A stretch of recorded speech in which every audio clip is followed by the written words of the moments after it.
네, 안녕하세요. SK증권 이재규입니다.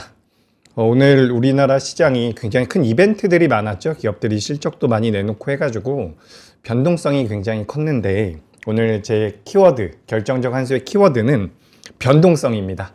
그래서 우리가 기본적으로 이제 시장 상황이 안 좋다라고 한다면 변동성이 나왔을 때 굉장히 긴장을 해야 되죠. 우리가 변동성이라는 것 어쨌든 상방으로도 나올 수가 있고 하방으로도 나올 수가 있는 거기 때문에 시장 상황이 전반적으로 안 좋을 때는 우리가 긴장을 해야 되는 것이 변동성이라는 키워드인데 지금은 일단 시장 자체가 어느 정도는 견조하게 버텨주고 있는 상태이기 때문에 이 변동성 같은 경우는 우리가 매수의 기회로 좀 생각해 볼 필요가 있지 않을까라고 생각이 돼서 오늘은 변동성이라고 결정적 한수를 좀 지어봤습니다. 근데 오늘 사실 SK하이닉스 실적 발표도 있었고요. 여러 가지 내용들이 있어가지고 제가 이렇게 많이 준비를 해왔는데 사실 많이 못 읽고 올 때가 있어요. 요즘에 본업이 너무 바빠가지고. 그래도 오늘 어떤 식으로든 여러분들께 조그마한 팁이라도 드릴 수 있도록 해보겠습니다. 자, 일단 그러면 제가 여기 이렇게 해가지고 자료를 보면서 말씀을 드려볼게요. 그리고 아까 제가 막 방송 들어오기 전에 잠깐 이렇게 채팅하시는 거 읽어봤는데 너무 반갑고요. 제 방송 자주 시청해 주셔서 또 감사하다라는 말씀도 드리겠습니다. 자, 일단 오늘도 이제 결정적 한수 진행을 해볼 텐데 일단 미증시 잠깐 보겠습니다.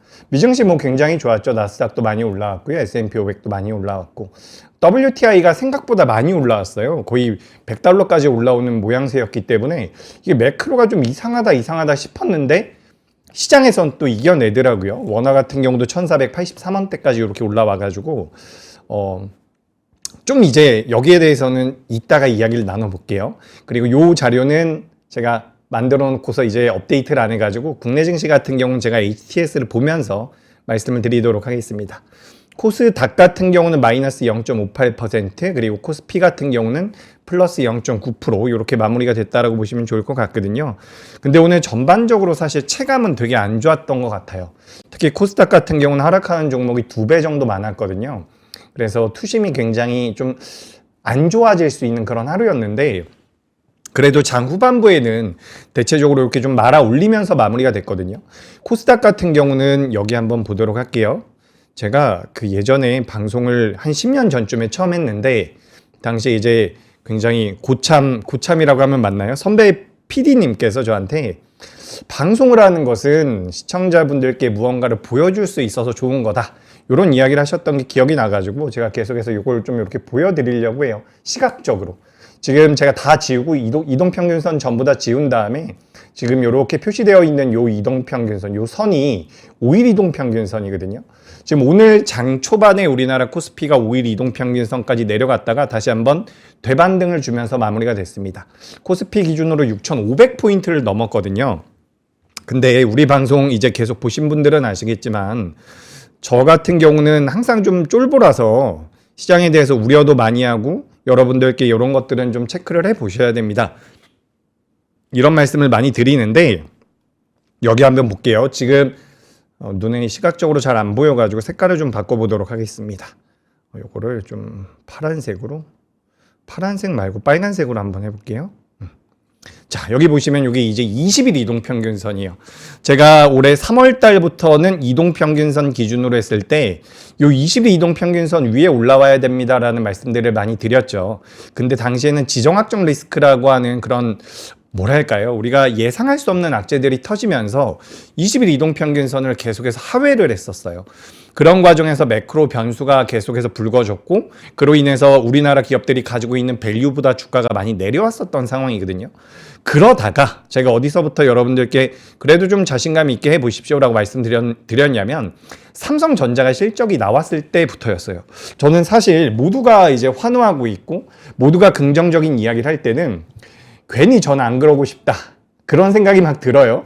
그래서 사실 SK하이닉스 같은 경우도 오늘 실적이 40조를 넘어갈 수도 있지 않을까라는 기대감이 있을 때부터 40조는 넘기가 좀 어렵겠구나. 이런 생각을 좀 했거든요. 근데 그건 여담이고 일단 여기 올라올 때부터 우리가 너무 걱정하실 필요는 없다라고 말씀드렸던 이유라기보다는 당시에 이제 우리나라 종합주가지수가 5,700에서 5,800포인트였습니다. 지금 우리나라 종합주가지수가 6,500포인트니까 한 15% 정도가 올라온 거거든요. 이 과정에서 종목들도 많이 올라왔고 선순환이 나오는 2차 전지 기업들 같은 경우도 오늘은 많이 빠졌지만 상승폭이 꽤나 나왔거든요. 근데 제가 어떤 말씀을 드리려고 이렇게 계속해서 밑밥을 까는 거냐면 우리가 시장이 올라오면 제가 요즘에 어떤 생각이 드냐, 오늘 이제 수급만, 제가 잠깐만 수급만 말씀드리고 이어가 볼게요. 우리가 오늘 수급 같은 경우는 장 후반부에 외국인들이 선물해서 굉장히 강하게 매수 전환이 됐거든요. 그래서 이런 흐름이 이어진다라면 내일도 우리나라 시장이 올라오는 게 맞을 거예요. 근데 우리가 옵션 포지션을 보면 또 애매하긴 해요. 옵션 포지션을 보면 어떤 상황이냐면 우리나라 시장이 상방은 맞는데 폭발적인 상승이 나올 가능성은 좀 낮아 보이거든요. 근데 중요한 포인트는 어쨌든 우상향이 좀 더 이어질 가능성이 높다라고 저는 생각을 하는 거고, 제가 우리 방송에서 많이 말씀드렸던 게 뭐냐면 우리가 항상 주식 투자라는 것은 위험 자산이기 때문에 경계를 해야 되지만 어떤 수준에 도달하게 되거나 어떤 자리에 들어가게 되면 그때부터는 우리가 또 한 번 정도는 자신감 있게 해볼 필요가 있다는 말씀을 많이 드려왔죠. 그렇게 이제 2주, 3주 정도가 시간이 지났는데 저는 아직까지도 이제 단기적인 조정에는 들어갈 가능성이 있어 보이지만 큰 흐름에서는 우상향이 이어질 확률이 높아 보이거든요. 그래서 저는 실제로 이제 현업에 있다 보니까 고객분들을 많이 만나잖아요. 근데 고객분들께서 지난 한 달 동안 저한테 가장 많이 말씀하셨던 게 뭐냐면 지금 지정학적 리스크가 완전히 해소되지 않았는데 매수를 해도 되는 것이냐, 주말이 지나고 나서 매수하는 게 맞지 않느냐, 이런 질문들을 굉장히 많이 하셨거든요. 근데 제가 그때마다 이렇게 앵무새처럼 반복해서 말씀드렸던 게 시장에서는 이미 전쟁이 끝났다라고 생각을 하고 있는 것 같습니다. 우리가 시장이 굉장히 불안할 때 과감하게 매수를 할 필요가 있다라는 거죠. 왜냐하면 우리가 기업들이 만들어내고 있는 영업이익과 매출이라는 게 있잖아요, 기본적으로. 그렇기 때문에 변동성이 나올 때는 오히려 매수의 기회로 여기시는 게 맞습니다라는 말씀을 제가 지난 한 달 동안 가장 많이 말씀드렸던 것 같거든요. 제가 우리 결정적 한수를 처음 시작했을 때 여러분들께 말씀드렸었던 현금 비중이 30%였어요. 근데 저는 지금 현금 비중이 10%대까지 줄어들어 있는 상황입니다. 물론 중간중간 2차 전지가 갑자기 올라오면서 변동성이 나오면 어느 정도 챙기고 반도체가 올라가면 또 어느 정도 챙기고 이런 식으로 형태로 진행을 해왔는데, 가장 중요한 포인트는 지금 이 시장은 이게 약간 이제 투자하시는 분들마다 성향이 다르거든요. 근데 저는 어떻게 생각을 하냐면 지금 내가 2달 후, 3달 후를 보면서 매수해서 보유하고 있는 것보다는 지금 좀 단기적으로 시장이 좋을 것 같으니 여기서 수익을 좀 많이 내보려고 노력을 해보는 것도 저는 괜찮다라는 생각이 들거든요. 제가 이 이야기를 지금 처음 하는 게 아니라 우리 결정적 한수에서도 이런 이야기를 드렸습니다. 생각보다 시장이 올라가기 시작을 하면 좀 단기간에 올라가고 그 다음엔 조정에 들어갈 가능성이 높으니 이 단기간에 올라가는 구간에서 수익을 좀 내보시는 게 좋을 것 같습니다라는 말씀을 많이 드렸거든요. 그래서 주식 비중을 많이 줄이면 안 된다라는 말씀을 드렸던 거고요. 근데 지금 현재도 저는 비슷해요. 우리가 코스피가 5,800에서 6,500까지 올라오는데 지금 보름 걸렸거든요. 그래서 뭐 지금 시장에서 8,000포인트 이야기도 나오고 있고 8,500포인트 이야기도 나오고 있는데 이게 생각보다 오래 걸리진 않을 것 같아요. 만약에 갈 거라면. 그래서 지금 시장에 대해서는 저는 좀 긍정적으로 보고 있고, 여기 조금 더 이제 우리가 디테일하게 들어가 보자면 지난 3개월 동안 6개월 동안 주식 투자를 해서 수익이 많이 나셨다면 그래도 좀 과감하게 해보실 필요가 있는 것 같아요. 그러니까 많이 못 올라온 섹터들이 있죠. 제가 오늘 좀 특징적으로 보였던 게 뭐냐면, 제가 이제 요즘에 뭐 중국 관련주 갑자기 이야기하곤 그러잖아요. 중국 관련되어 있는 모멘텀이라기보다는 중국 관련돼 가지고 최근에 이게 중국 쪽에 대한 매출이 무조건 이 기업들에 반영이 된다라는 관점이 아니라 우리가 모멘텀, 뭐 이벤트라고도 표현을 많이 하죠. 그래서 호텔신라 같은 경우도 한번 주가 흐름 보세요. 이런 식으로 올라오고 있거든요. 오늘 장 초반에 우리나라 시장 급락 잠깐 나왔잖아요. SK하이닉스라든지 이런 기업들의 하락 전환까지 들어갔었는데 그런 과정에서도 안 밀린 섹터들이 있어요. 요거 화장품입니다. APR. 요런 기업들. 그리고 많이들 모르시는 기업이 규모가 좀 작아서 제가 말씀드리기가 좀 애매한데 요거 이제 감성 코퍼레이션이라고 하는 기업입니다. 시가총액이 6천억 정도 되는 기업이고요. JS 코퍼레이션도 한번 볼게요. 요런 기업들은 이제 시가총액이 얘는 4천억밖에 안 되거든요. 근데 가만 보시면 주가 흐름은 나쁘지가 않죠. 그러니까 지금은 어떻게 보면 내가 수익을 과거에 많이 냈을 경우에는 손실이 좀 나도 된다라는 관점이 있다면 좀 과감하게 한번 매매를 해보시는 것도 저는 괜찮을 것 같아요. 자신감을 가지고. 하지만 내가 지난 6개월 동안, 3개월 동안 수익이 많이 안 났다라고 한다면 그런 포모를 많이 느끼고 있겠죠. 좀 급해지겠죠. 근데 그런 상황에서는 저는 공격적인 매매는 지양하시는 게 맞다라고 생각이 됩니다. 그래서 제가 뭐 서론이 길었는데 지금 변동성이 나오잖아요. 근데 장중 변동성이 나오면 대다수의 투자자분들은 매매를 잘 못하세요. 종가 매수를 하시는 게 좋겠다라는 말씀 저도 가끔씩 드리는데 기본적으로는 변동성이 나올 그러니까 평소에 공부를 해둬야 되는 거예요. 내가 지금 이거 게임주들이 오랜만에 좀 움직이고 있네. 엔터주가 여러분 역사상 최저 밸류까지 내려와 있는 거 알고 계십니까? 시장에선 SK하이닉스 이야기를 하고 있는데 이런 하이브 같은 기업들이나 엔터 기업들이 지금 역사상 최저 밸류까지 내려와 있다라고 해요. 이런 기업들은 지금 당장의 반등이 나온다라는 관점은 아니겠죠. 일주일 안에 이게 수익이 날 것이다. 이렇게는 우리가 접근을 할 수가 없겠지만 이런 것들은 이제 공부를 해 두는 겁니다. 그러다가 거래대금이 좀 들어오게 되면 내가 그때 놓치지 않고 잡을 수가 있다는 거죠. 그런 관점으로 시장에 대한 준비가 좀 필요한 구간, 변동성이 나오게 된다면 시장 자체가 우상향이란 추세를 이어가고 있다는 전제하에 종목군들을 좀 그동안 시장에서 관심이 없었던 종목군들도 봐볼 필요가 있지 않을까. 그래서 어제도 제가 클로징벨에서 어제 제가 권희 대표님이랑 방송을 했죠. 그 게임주도 말씀을 해주셨다라고 하는데 이런 NC 같은 경우도 주가 흐름이 잘 나오고 있지 않습니까? 그리고 이런 기업들이 지금 우리가 반도체에 너무 매물이 되어 있는 것 같아요. 저는 제가 1월 달에 많이 혼났죠. 반도체보다 더 강하게 올라갈 수 있는 업종을 찾아봐야 됩니다. 라고 말씀드리면서 그때 제가 금융주들을 많이 말씀드렸어요. 보험주들도 말씀드려가지고 보험주는 많이 못 갔거든요. 근데 당시 이제 증권주라든지 은행주들은 좀 갔습니다. 그리고 2월달, 3월달 같은 경우는 건설주들이 많이 갔고요. 뭐 PCB 기업들이 훨씬 더 많이 갔더라고요.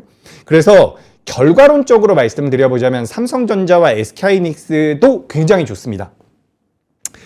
내가 매매를 하기 싫다라고 한다면 삼성전자와 SK하이닉스를 그냥 보유하시는 게 베스트 같아요. 그런데 내가 무언가 수익을 좀 더 창출해보고 싶다라고 한다면 지금은 삼성전자와 SK하이닉스가 지금부터 10% 올라갈 때 15% 올라갈 수 있는 쪽이 조금 보이는 것 같아요. 그래서 그쪽에 대한 관심이 필요할 것 같다. 이런 말씀 드리면서 좀 이어가 보도록 하겠습니다. SK하이닉스도 잠깐 말씀 드려볼까요?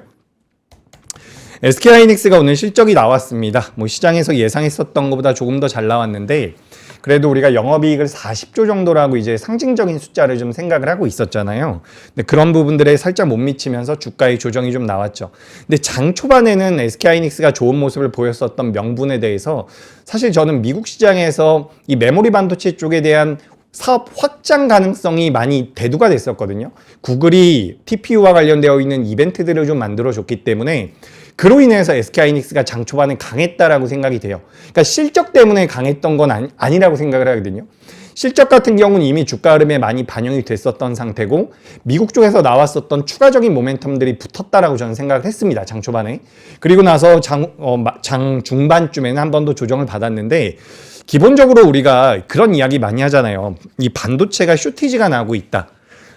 이거 SK하이닉스가 만들 수 있는 메모리에 대한 수요가 굉장히 많다라는 이야기들이 있는데 제가 이거 좀 쉽게 한번 설명을 드려볼게요. 여러분 2022년도에서 2023년도로 넘어갈 때 D램의 가격이 마이너스 50% 이상 빠졌던 걸로 제가 기억을 하고 있거든요. 그러니까 이게 사이클 산업이라는 거예요. 우리가 스마트폰이라든지 PC라든지 들어가고 있는 D램 같은 경우는 이게 참 애매합니다. 애매하다라기보다는 저도 이제 최근에 알게 된 부분인데 그게 뭐냐면 만약에 SK하이닉스가 증설을 하고 싶거나 물량을 좀 늘리고 싶어요.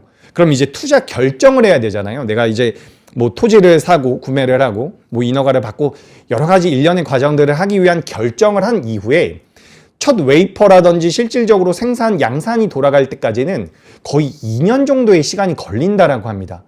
그런데 생각을 해보세요. PC 업체들이나 스마트폰 업체들 같은 경우는 이 2년 동안 걸리는 이 공급자, SK하이닉스가 만약에 반도체를 공급하는 입장이라고 한다면, 메모리를 공급하는 입장이라고 한다면 공급자 같은 경우는 2년 동안 공들여서 준비를 한 건데 이 수요자들 같은 경우는 굉장히 단발적으로 이 포지션을 바꿀 수가 있다는 거예요. 그래서 수요와 공급의 비대칭 때문에 이 반도체가 사이클 산업으로서 굉장히 부담을 많이 느꼈었던 부분들이 있었던 거거든요. 근데 요즘에 최근에 많이 나오고 있는 게 뭡니까? LTA라고 하죠. 장기 계약을 많이 이야기를 하고 있는데 과거에도 장기 계약은 있었다라고 해요. 덜어 있었다라고 하는데 과거와 달라진 게 뭐냐면 과거에는 그 주문을 했었던 주체가 주문을 취소하기도 하고요. 어떻게 보면 약간의 갑질을 할 수 있는 입장이었다라는 거예요. 근데 지금은 우리나라 기업들이 어떻게 보면 선주문 후 증설에 들어가는 구간이기 때문에 실적적인 부분에 대한 안정성이 굉장히 높아졌다는 거죠. 예전엔 수요와 공급의 비대칭성으로 인해서 반도체가 사이클 산업이기도 했고 추가적으로 굉장히 어려운 부분들이 있었는데 지금은 그것들이 굉장히 많이 완화가 되고 있다는 부분입니다. 게다가 이제 이 빅테크들, 하이퍼스케일러라고 하는 기업들 같은 경우도 대체적으로 이제 반도체를 구매하는 데 있어서 메모리를 구매하는 데 있어서 이거를 이제 자산을 구매한다라는 생각을 하더라고요. 그런 관점으로 지금 뭐 하이퍼스케일러 같은 경우는 삼성전자와 SK하이닉스에 대한 물량을 받기 위해서 엄청나게 노력을 하는 거거든요. 근데 우리가 한번 생각을 해보자고요. 내가 D램이나 HBM이 필요합니다. 그런데 저 옆에 있는 회사가 갑자기 장기 계약을 해버려가지고 시장에 있는 물량을 다 가져가기로 계약을 했다라고 한번 해봐요. 그러면 마음이 얼마나 급하겠습니까? 그러니까 이제 계속해서 선주문이 들어오는 거고 SK하이닉스라든지 삼성전자 같은 경우는 주문받은 물량을 가지고 증설을 하는 거죠. 근데 여기서 굉장히 중요한 포인트가 뭐냐면 우리나라 삼성전자와 SK하이닉스가 공장에 대한 그런 로드맵이 있지 않겠습니까? 언제 이제 건설을 하고 언제부터 공장이 가동이 될 것이고 이런 이야기들이 있잖아요. 지금 2027년도 상반기 때 이제 클린룸이 어떻게 돼가지고 2027년도 하반기부터 의미 있는 물량이 나올 것이다라고 분석이 되고 있는데 이게 왜 재밌냐면 예전엔 삼성전자도 그렇고 SK하이닉스도 그렇고 공장을 증설을 하면 그 물량들이 일시적으로 시장이 풀리면서 이게 공급이 다시 한번 늘어나는 현상들이 나타났었거든요. 근데 지금 삼성전자와 SK하이닉스가 진행하고 있는 이 증설의 과정 같은 경우는 중첩되는 기간이 거의 없다라고 해요. 그러니까 폭발적으로 물량이 늘어나는 그런 기간 자체가 없다라는 거거든요. 적어도 1년, 2년 정도는. 그렇기 때문에 수익성이 계속해서 좋아지는 거죠.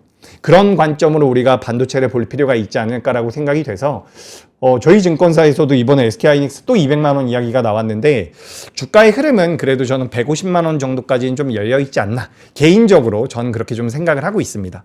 전반적으로 좋다라는 말씀을 드리는 거고 우리가 그 구조에 대한 이해가 좀 필요한 것 같아가지고 제가 오랜만에 제가 반도체는 많이 말씀을 안 드리게 되더라고요. 아무래도 너무 많이 들으셨을 것 같아가지고 안 하는 부분도 있고 뭐 여러 가지 내용들로 말씀을 안 드리는데 오랜만에 좀 간단하게 말씀을 드려봤습니다. 그래서 뭐 실적도 좋고 다 좋은데 그런 구조적인 문제예요. 생산을 하고 싶어도 할 수가 없는 거고 얘들은 생산을 안 하면 수익성이 좋아지는데 생산을 무리해서 할 필요가 없잖아요. 그래서 그런 구간에 놓여 있다라고 보시면 될 것 같습니다. 매크로적인 부분들이 많이 부러지지 않는다면 괜찮고 또 이제 SK하이닉스 같은 경우는 ADR 이야기도 많이 나오고 있더라고요. 뭐 미국 증권거래위원회 SEC라고 하죠. 여기다가 이제 제출을 해서 제가 알기로는 5월 달에 관련된 피드백이 나올 거예요. 그래서 6월 달이나 7월 달에 상장을 추진할 것이다라는 내용들이 나오고 있는데 뭐 거기에 대해서도 어떻게 보면 ADR이 상장이 된다면 패시브 자금이라든지 SK하이닉스에 대한 밸류 자체가 재평가가 될 수가 있다는 거죠. 그럼 우리가 생각을 한번 해보죠. LTA라는 그런 장기 계약 구조를 통해 가지고 매출이 안정적으로 나옵니다. 근데 추가적으로 재평가를 받는다라고 한다면 괜찮다라는 거죠. 그래서 저는 일단 삼성전자와 SK하이닉스 같은 경우도 여전히 좀 긍정적이지 않나. 오늘 오랜만에 실적이 나와가지고 간단하게 코멘트를 드려봤고요. 뭐 소캠 이야기도 나오고 있는데 소캠이 여러분 몇 년 지나면 HBM의 한 3분의 1 정도 규모로 큰다라고 하더라고요. 근데 우리가 가만 생각을 해보자고요. 몇 년 전만 하더라도 작년만 하더라도 우리가 반도체 이야기할 때 다들 HBM만 이야기했거든요. 근데 실제로 이번에 실적을 까보니까 삼성전자와 SK하이닉스의 굉장히 큰 메리트를 가져다 준 것은 D램과 낸드였습니다. 근데 이게 무엇을 의미하는지를 고민을 해봐야 돼요. 우리가 베라루빈 그 엔비디아 쪽에 소캠이 들어갈 것이다라고 이야기가 되는데 이건 SK하이닉스뿐만 아니라 삼성전자와 마이크론도 하고 있습니다. GPU 옆에는 이제 HBM이 붙는다라고 보시면 좋을 것 같고 CPU 옆에는 이제 소캠 같은 것이 들어간다라고 보시면 좋을 것 같은데 여기서 저는 그렇거든요. 제가 방송 서두에도 한번 말씀드렸는데 저는 여러분 PB입니다. 제가 뭐 반도체 섹터 애널리스트가 아니고 제약 바이오 애널리스트가 아니잖아요. 저는 여러 가지 업종들에 대해서 전부 다 전반적으로 살펴보고 그중에서 가장 우선순위를 둬야 되는 섹터가 어디일까? 이런 것들을 고민해가지고 고객분들께 지금은 반도체가 주도 섹터입니다. 이런 것들을 많이 안내를 드리거든요. 그렇기 때문에 우리가 소캠에 대한 기술, 메모리 모듈이라고 생각을 하시면 좋을 것 같거든요. 근데 거기에 대해서 우리가 깊게 들어가는 것도 중요하겠지만 저는 이런 말씀을 드리고 싶은 거예요. SK하이닉스도 그렇고요. 삼성전자도 그렇고요. HBM, DRAM, 낸드, 그 다음에 소캠, 뭐 CXL 계속해서 나오잖아요. 이게 다 뭡니까? 결국은 AI라는 생태계가 커져감에 따라서 우리나라 기업들이 필요하다라는 거죠. 그래서 투자 아이디어를 이렇게 좀 단순하게 만들 필요도 있다라는 말씀을 드리고 싶어요. 그래서 저는 소캠과 관련돼서 양산 내용이 오늘 뭐 컨퍼런스 콜에서도 좀 나왔던 것 같아요. 근데 이런 내용들이 나오게 되면 우리나라 기업들을 계속해서 필요로 하겠구나. 이런 식으로 좀 생각을 할 필요가 있다라는 거죠. 좀 단순할 필요도 전 좀 있다라고 생각을 하거든요. 그래서 그런 부분들에 대해서 본다면 역시나 AI 데이터 센터라든지 AI 캐파가 커지면 우리나라 기업들의 수익성은 좀 더 이어질 가능성이 높겠다. 이렇게 좀 말씀을 드려봅니다. 제가 요즘에 감기가 걸려가지고 목이 너무 안 좋네요. 죄송합니다. 이제 빠르게 좀 진행을 해볼게요. 벌써 시간이 별로 없습니다. 화면 잠깐 보여주세요. 결정적 한수. 오늘 제가 변동성이라고 준비를 해봤는데 이 변동성이라는 것은 어쨌든 트레이딩을 하는 분들께는 기회고 투자를 하시는 분들께도 기회가 될 수가 있거든요. 변동성이 많이 나올 것이다. 지정학적 리스크가 있기 때문에 변동성이 많이 나올 것 같아서 나는 지정학적 리스크가 끝나고 나서 매매를 할 것이다 라고 생각하는 것은 우리가 조금만 더 길게 볼 필요가 있다는 말씀을 드리고 싶어요.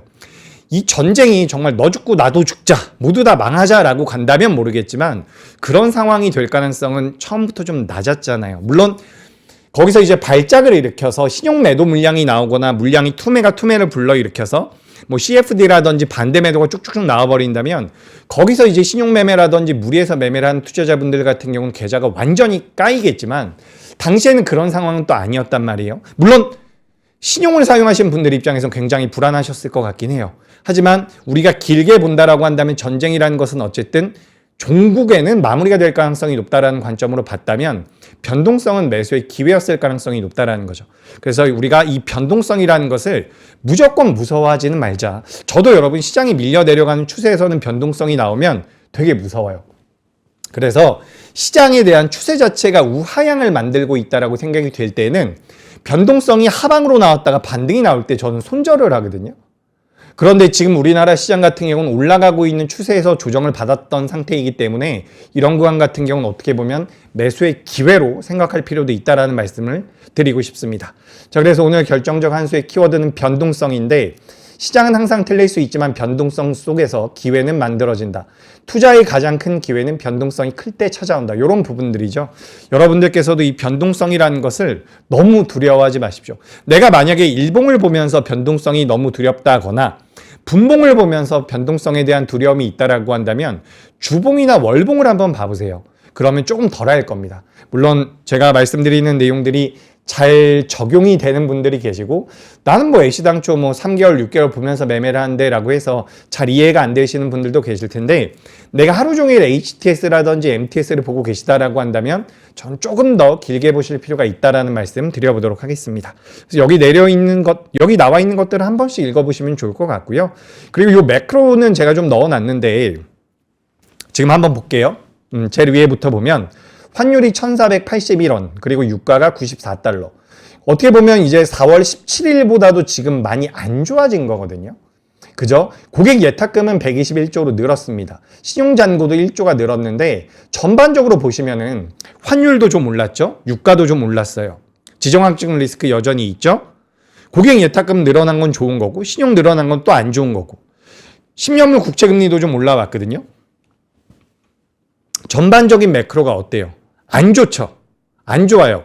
4월 17일보다 안 좋아졌음에도 불구하고 종합주가지수는 오늘 종가 기준으로 어디에서 마무리가 됐습니까? 코스피 6,475에서 마무리가 됐거든요.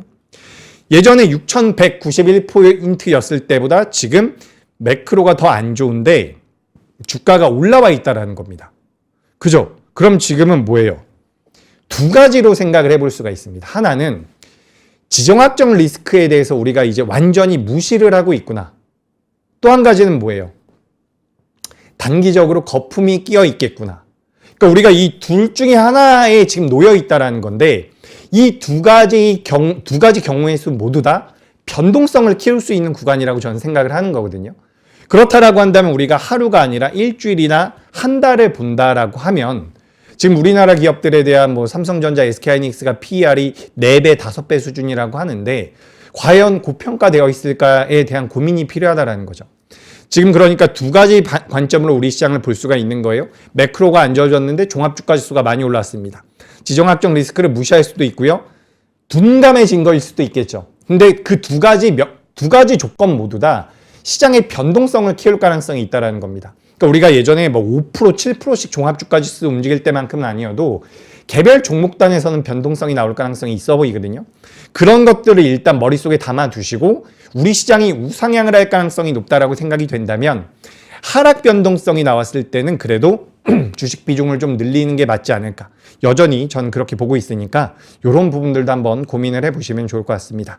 그리고 이런 내용들도 많이 나오죠. 지정학 리스크, 잠재된 지정학적 문제는 뭐 희소 자원의 공급망 문제를, 그러니까 오늘 장중에 우리나라 시장 많이 밀릴 때 뭐 테헤란을 공격했다, 뭐 이런 내용들도 나왔고 여러 가지 내용들이 나왔잖아요. 그때 그래서 제가 이걸 좀 준비를 해봤거든요. 지정학적 리스크가 여전히 부각될 가능성이 있겠구나. 그래서 이런 내용들은 구조적인 변화예요. 그래서 그래서는 아니고 오늘 원전주라든지 에너지, 전력설비주들 미국 쪽에서 GE 버노바라는 기업이 어닝 서프라이즈를 기록을 했거든요. 그래서 변동성이 많이 나오긴 했는데 우리가 에너지 안보라든지 방산이라든지 이 부분에 대해서는 몇 차례 말씀드렸다시피 이번 전쟁 이후에는 구조적인 변화에 들어갔다라고 보시면 좋을 것 같습니다. 그리고 이것도 뭐 많이 말씀드렸었던 내용이고 변한 거잖아요. 이런 거는 변한 겁니다. 전쟁 이후에 급등한 에너지 가격 외에 농산물 가격도 급등을 했다라는 부분들, 이런 건 뭐 추후에 우리가 생각을 한번 해봐야 될 것 같고요. 그리고 엔진 관련돼서 오늘 조선주들도 전약 후강? 장후반부에는 그래도 어느 정도 반등이 나오더라고요. 그래서 제가 좀 찾아보니까 요 이행정 저속 엔진 같은 경우는 지금 발전용으로는 많이 사용이 안 된 걸로 알고 있어요. 발전용으로는 사용이 안 되고 요 사행종 중속 엔진이 발전용으로 사용이 될 수 있다라고 하거든요. 그래서 이제 HD 현대중공업이 변동성을 많이 보였다라는 거, 그리고 STX 엔진 같은 경우도 이야기가 나왔고 요 한화 엔진은 예전부터 많이 이야기 나왔었던 것 같아요. 이 중속 엔진에 대해서 사업을 투자하고 있다라는 내용들이 많이 나왔죠. 제가 요거를 막 급하게 프린트를 좀 해서 왔는데 제가 지금 내용을 찾으면 시간이 너무 오래 걸릴 것 같아가지고 요건 뭐 나중에 제가 기회가 되면 다시 한번 말씀을 드려볼게요. 그래서 엔진 관련되어 있는 부분들, 이행정 저속 엔진 라이센스 시장 점유율이고요. 우측 보시면은 요거 화면 4행정 중속 엔진 라이센스 점유율을 보시면 요 바르질라라고 하는 기업이 이번에 뭐 납품을 했다라고 하죠. 그래서 뭐 캐파를 키우겠다라는 얘기들이 나왔는데 현대중공업 같은 경우도 여기 들어가 있다라는 부분들을 고려해 본다면 이제는 이게 어떻게 보면 기술이라든지 우리가 이론적인 부분이 아니라는 거예요. 실제로 이제 우리나라 조선주들 같은 경우도 발전 쪽으로도 엮일 가능성이 있다. 이렇게 좀 보시면 좋을 것 같고요. 미국의 에너지별 데이터 센터 전력 생산량입니다. 천연가스, 석탄, 원자력, 풍력 이런 내용도 계속해서 나오고 있으니까 참고를 한번 해보시면 좋을 것 같고요. 아까 전에 제가 엔터주들 잠깐 말씀드렸는데 엔터 빅4 4개 기업이 합산 시가총액이 그러니까 20년 이후에 역사적 저점에 근접을 했다라고 이야기가 되고 있어요. 저는 개인적으로 이제 중국 쪽과 관련되어 있는 기업주 중에서는 저는 의류 쪽을 굉장히 긍정적으로 보고 있거든요. 중국 쪽이라기보다는 그냥 소비재 쪽에서는 그런 기업들도 한 번 정도는 체크를 해보시면 좋을 것 같고요. 우리나라 뭐 PCB 합산 시가총액이 코스피 지수와 비교해 봤을 때 연초 대비해서 굉장히 많이 올라왔다라는 부분이죠. 그래서 반도체도 굉장히 좋았고 지금도 좋고 앞으로도 좋을 가능성이 높겠지만 더 강하게 움직일 수 있는 섹터들에 대한 공부도 좀 필요하지 않을까. 다만 이런 기업들에 대해서 내가 매매를 좀 이렇게 기동력 있게 못한다라고 한다면 저는 그냥 삼성전자와 SK하이닉스가 더 나을 수 있다라는 말씀을 다시 한번 드려봅니다. 그리고 아까 전에 잠깐 언급드렸었던 소캠과 관련되어 있는 부분이죠. 아직까지 소캠이 우리나라 기업들의 엄청난 매출을 만들어주는 건 아니에요. 근데 시간이 좀 지나가면 그 메모리에 대한 전반적인 수혜를 우리나라 기업들이 받기 때문에 삼성전자와 SK하이닉스가 우리가 그동안 보지 못했던 그런 밸류 평가를 받진 않을까, 그런 기대를 개인적으로 좀 하고 있습니다. 그리고 오늘 제약바이오가 오랜만에 좀 반등이 나왔더라고요. 그래서 제약바이오 내용들도 좀 넣어놨으니까 참고를 해보시면 좋을 것 같고요. 그리고 오늘 뭐 CATL이 굉장히 뭐 획기적인 내용들을 많이 내놨어요. 그래서 그런 부분들이 어떻게 보면 우리나라 2차 전지 기업들의 낙폭을 좀 더 키운 게 아닌가라고 생각이 되는데, 단기적으로 많이 올라왔기 때문에 어느 정도 조정이 나왔다라는 관점으로 보셔도 저는 문제는 없을 것 같습니다. 그리고 쭉쭉 넘어가고요. 오늘 주요 뉴스는 이거였죠. SK하이닉스 1분기 영업이익이 37.6조가 나왔다라는 부분, 역대 최대. 그리고 두 번째로 제가 준비했었던 부분은 아까 전에 잠깐 언급드렸던 G 버노바가 어닝 서프라이즈가 나왔다라는 부분. 그래서 이게 어떻게 보면은 가만 생각을 해보세요. AI 데이터 센터와 연동이 되어 있는 기업들이 다 좋은 거예요. 그 산업 자체가. 이게 그 빅테크 기업들, 하이퍼스케일러 기업들 입장에선 투자를 멈출 수가 없는 상태거든요. 그렇기 때문에 우리나라 반도체라든지 뭐 전력기기라든지 이쪽에 자금이 계속해서 유입이 되고 있는데, 지금부터 이제 여러분들께서 고민할 것은 그거라는 거죠. 나는 그냥 놔두고 싶어. 나는 좀 매매하는 것을 지양하고 나는 그냥 홀딩이 좋아라고 한다면 반도체 괜찮습니다. 더 갈 가능성이 전 있어 보이거든요. 그렇게 말씀을 드리는데, 내가 이 수익률을 노려보고 싶다라고 한다면 변동성이 나올 수 있는, 변동성이 좀 더 나올 수 있는 쪽에 대한 관심이 필요하다, 이런 말씀 드려봅니다. 그리고 오늘 뭐 원전 관련주들도 변동성이 많이 나왔기 때문에 잠깐 넣어놨고요. 뭐 인도 쪽 이야기도 나왔고, 여기 보시면 베트남 이야기도 나왔고요. 그래서 원전 쪽에 대한 기술력을 가지고 있는 우리나라 기업들이 다시 한번 부각이 됐다는 부분.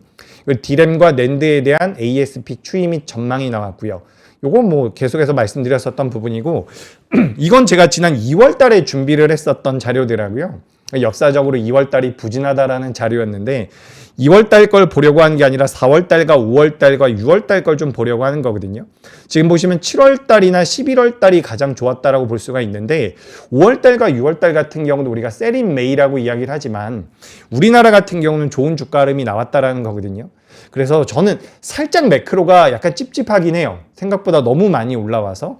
하지만 이 매크로적인 부분들이 과거에 지정학적 리스크가 피크를 찍었을 때보다 더 안 좋아질까라고 한다면 그건 아니거든요. 그래서 그런 관점으로 본다면 5월달과 6월달에 대한 기대감도 어느 정도 가져볼 만하지 않을까라고 말씀드리고요. 이것도 나온 지 좀 된 자료입니다. 여기 보시면은 이 진하게 표시가 되어 있는 게 우리나라거든요.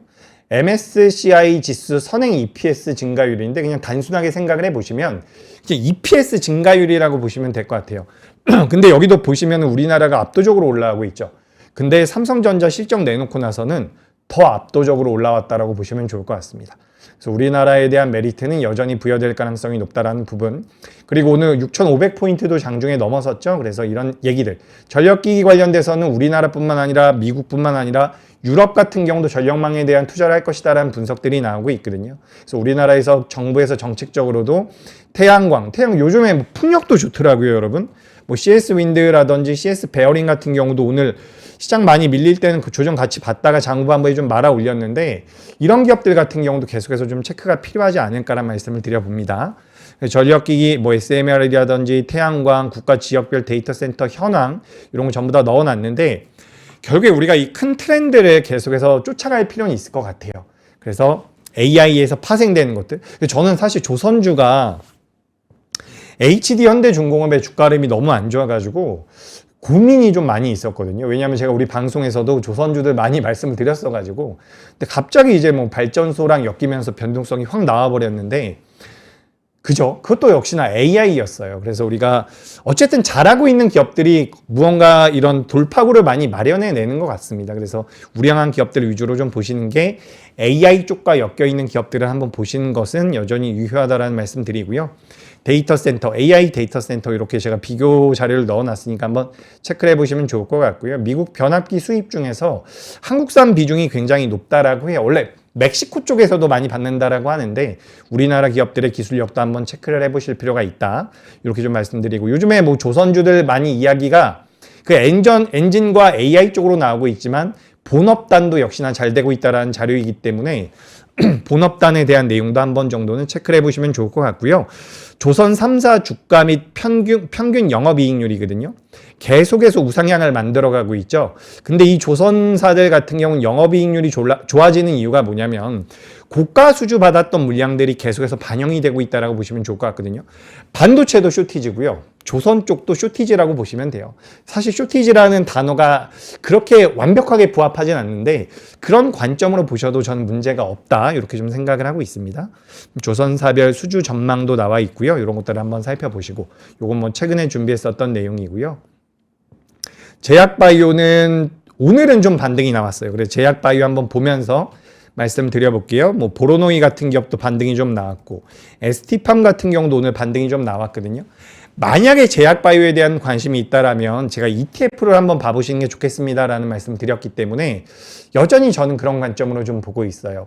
오늘 장 초반에 밀리다가 장 후반부에 좀 반등이 나왔는데 삼천당 제약이 가져온 그런 악재들이 이제는 조금씩은 희석이 될 가능성이 높겠다라고 보여지기 때문에 바이오 쪽 같은 경우도 저는 관심이 필요하다라는 말씀 드려보도록 하겠습니다. 그리고 이제 쭉쭉쭉 내려와서 방산도 오늘 내용을 준비를 했는데 시간을 제가 딱 맞춰서 끝내고 싶어서 바로 이렇게 좀 넘어가 볼게요. 자, 결정적 한수 인사이트입니다. 주도 섹터는 여전히 AI 반도체고요. 저는 이제 소비재 쪽에서 화장품과 의류 쪽을 좀 보고 있어요. 기대 수익률이 조금 더 높을 수도 있지 않을까라는 생각을 하고 있는 거거든요. 저는 화장품은 좀 올라온 것 같고 의류 쪽을 좀 열심히 보고 있습니다. 소비재 쪽. 그리고 이제 소비재 쪽이 많이 올라가면 그때 여러분들께서 또 뉴스로 많이 접하실 텐데 조금 아직까지는 상승이 많이 안 나온 것 같거든요. 그래서 여기 한번 봐보시고요. 종목별 장세는 이어질 가능성이 높다 생각이 되고 현금 비중은 10%에서 20% 정도를 보유하고 있는 것이 좋겠다라는 의견 드립니다. 4월 달에는 외국인 수급을 보시는 게 좋을 것 같아요. 오늘 장후반부에 선물이 들어온 것은 너무 좋았는데 옵션 시장을 본다면 상방은 제한적일 가능성이 높아요. 상방이 제한적이라고 한다면 종목별 장세로 이어질 가능성이 높다라는 관점으로 보시면 좋습니다. 종목별 장세가 나온다라고 한다면 2차 전지와의 수급 싸움에서 완전히 밀렸었던 제약바이오 같은 경우도 어떻게 보면 상승 여력은 좀 나올 수 있다는 말씀을 드려봅니다. 그리고 오늘 결정적 한수도 정리를 해보죠. 신고가를 경신했었던 우리나라 시장이 변동성이 커졌어요. 장중에도 쭉 밀렸다가 다시 한번 올라왔는데 우리가 일단 추세적으로 우상향이 이어질 가능성이 높다라고 본다면 이런 변동성은 매수의 기회로 여겨볼 필요가 있겠다라는 의견, 저의 의견 한 번 더 말씀드려봅니다. 매크로 변수는 있지만 증시는 견조한 모습을 보이고 있다. 아까 전에 매크로 잠깐 보여드렸죠. 4월 중순보다 매크로가 굉장히는 아니고 조금 안 좋아졌음에도 불구하고 종합주가지수가 상단에 머무르고 있다는 것은 일단 제가 두 가지 경우를 말씀드렸잖아요. 근데 그 두 가지 모두 다 변동성을 키울 수 있는 경우이다. 그렇기 때문에 변동성이 나온다라고 한다면 그래도 좀 자신감을 가져보자. 저는 이렇게 좀 의견을 드려봅니다. 그리고 변동성이 당분간 커질 수 있다라고 판단이 되는데 뭐 과거 7% 5%씩 이렇게 종합주가지수가 움직였었던 것보다는 적을 겁니다. 그렇지만 뭐 조금씩은 변동성이 나올 수 있겠다는 의견 드려봅니다. 밸류와 수급과 이벤트 정도 체크를 해보시면 좋을 것 같고요. 2, 3주째 안정적인 반등이 나오고 있다. 아직까지는 포모를 개인 투자자분들께서 많이 느끼진 않는 것 같으니까 조금 더 올라갈 만한 룸은 남아있지 않나라는 의견 드리겠습니다. 그리고 포트는 여러분 여기 한번 보시면은 제가 지난주 월요일이랑 오늘이랑 뭐가 바뀌었냐면 반도체가 5% 늘어났고요. 반도체가 5% 늘어났고 2차 전지가 5% 빠졌고요. 여기 밑에 보시면 화장품, 의류, 통신이라고 제가 좀 분류해서 적어놨거든요. 그래서 요런 것들 한번 체크를 해보시면 좋을 것 같아요. 그래서 지난 월요일보다는 지금 현금 비중이 좀 늘어났는데 저는 뭐 내일이든 모레든 다음 주든 해서 주식 비중을 또 줄일 수도 있습니다. 저는 큰 음봉이 나오기 전까지는 시장에 대해서는 크게 우려하지 않고 있으니까 여러분들께서도 한 번 정도는 고민을 해보시는 게 맞지 않을까. 이렇게 말씀을 드리면서 오늘도 결정적 한수는 마무리 지어보도록 하겠습니다. 오늘도 고생 많으셨고요. 하락 종목이 많아서 좀 힘드셨을 텐데 시장에 대해서는 크게 우려할 사안은 아직까지는 없다. 이렇게 말씀드리면서 마무리 짓도록 하겠습니다. 감사합니다.